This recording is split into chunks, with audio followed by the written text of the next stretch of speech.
Yan mga brother and sister, gabay ko tagyapon. Yan.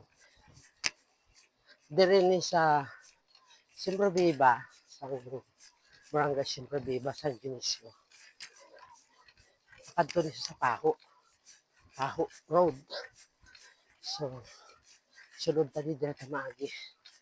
Adto sa Banwa. Kaya gusot man sa Banwa eh. Tayo tabi maglabay.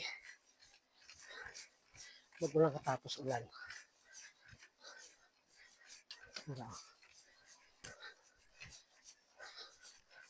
Nice.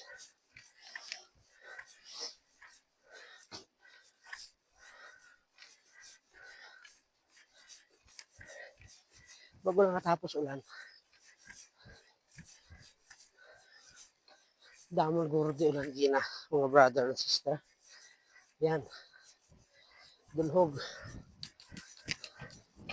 Ang bike ko, magahod. Nagkarin nag-treat. Maingay. Ewan. Kung saan pa na nag-washing ka, winasingan mo para maglinis, doon naman nag-ingay. Hindi ko malaman kung sa cogs, sa hub, sa sprocket. Most probably sa hub siguro ito.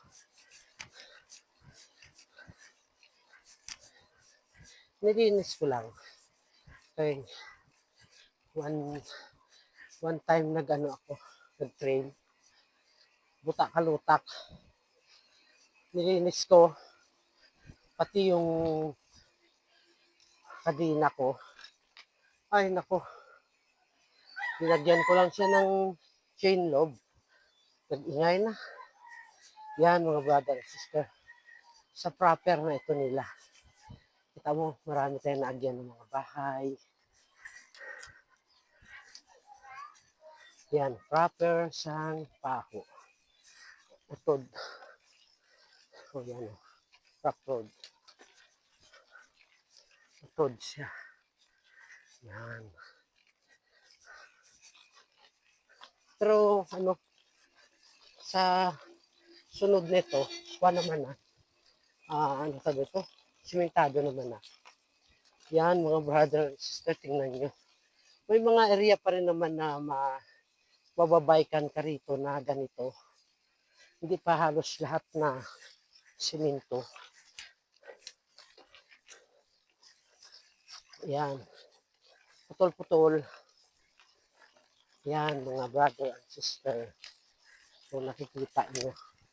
Ito lang naman yung area na to na hindi pa na simento. Pero balang araw, mas na to, magawa na rin siguro to. Masimento na din to. Ito lang ang area na to. Kita mo umulan, kaya may tubig. Kaya kapatapos na ng ulan. Actually, sumilong ako doon, mga almost, siguro 30 minutes din na silong ko. Kaya malakas ang ulan. Yan o, malakas ang ulan dito. Kaya may tubig. Oh my goodness. Yan. Alalay lang tayo kaya madulas ang daan. Yan.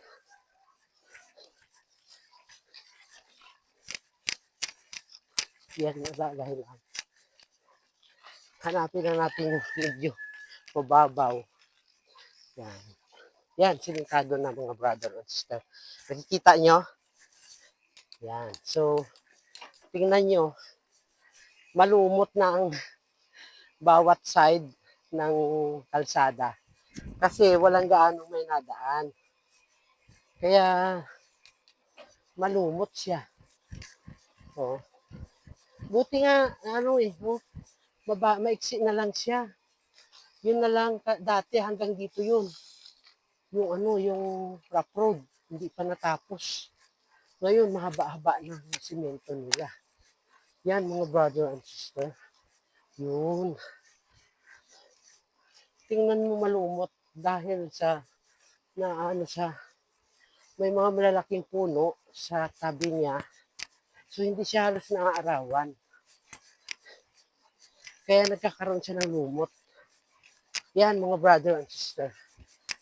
Paano na naman, medyo patarik na naman siya. Pero mga mababa lang to.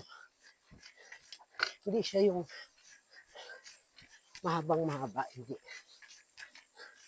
Yung kung narinig niyo, maingay. Maingay ang ano, yung chain girl ko. Yan, no, lalo na dito. Oh, nakikita nyo. Halos, ano ng puno. Back to back. Kaya may lumot na. Kaya pagka ganitong basa ang kalsada, magdahan-dahan. Nag-iingay na naman yung brake ko. Maingay talaga tong brake ko, mga brother and sister. Pagpasensyahan nyo na. Please pa-follow, like, and share naman. Yan. Yan. Ano na yan dito? Party pa rin ng Siyempre Diba. Luwan-luwan kung tawag nila. Sumikado na niyo. Yan. So sa kabilang side, mais. Mais ang nakatanim. Yan, mga brother and sister. Tingnan niyo mabuti. O, di ba? Napakaganda. Mas okay to pagka na simento lahat, di ba? Pero okay na din. Kahit pa paano, may matitikman kang rough road. Noong araw hanggang ano, itong nadadaanan natin, rough road to lahat. Yan katulad yan, no? Maano na. Mapapansin mo talaga yung nilulumot yung kalsada. So napakadelikado niyan, mga brother and sister, pagka basa. So mga brother and sister, pa-like and share naman. Please, konting tulong lang sa aming mga content creator, mga small content creator. Yan mga brother and sister. So almost ano na ta, pagpalabas na tayo ng main road. Oops. Yan ang mahirap dito kasi ang kanal. Wala, umaapaw sa kalsada. Kaya yan. O, ayan, katulad yan. Ang lakas-lakas pala ng ulan kasi maraming tubig. Yan mga brother and sister, upload na naman, putol. Actually, ano yan dito mga brother and sister, ang cemetery sang San Dionisio Aridere. Ang yan, public cemetery. Madadaan natin, no? Narinig nyo? Madaganas yung tubig. Yan. Dahan-dahan lang tayo mga brother and sister. Kasi baka madulas tayo. Yan, mabato. Hanap-hanapin mo lang yung magandang madaanan. Yan. Yan. Rough road. Pero alam nyo mga brother and sister, iba yung feelings ng nakakadaan ka sa ganito. Pag nagbabike ka ha, sa mga nagmumotor, ewan ko. Pero sa mga nagbabike, ito yung pinaka interesting kag highlight sa nagbabike, lalo na kung mountain bike ang dala mo. Yan mga brother and sister. Basta ano lang, ride safe always. Safety first. Unahin natin yung kaligtasan natin.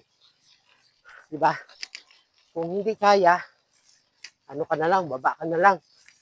Tulak mo bike.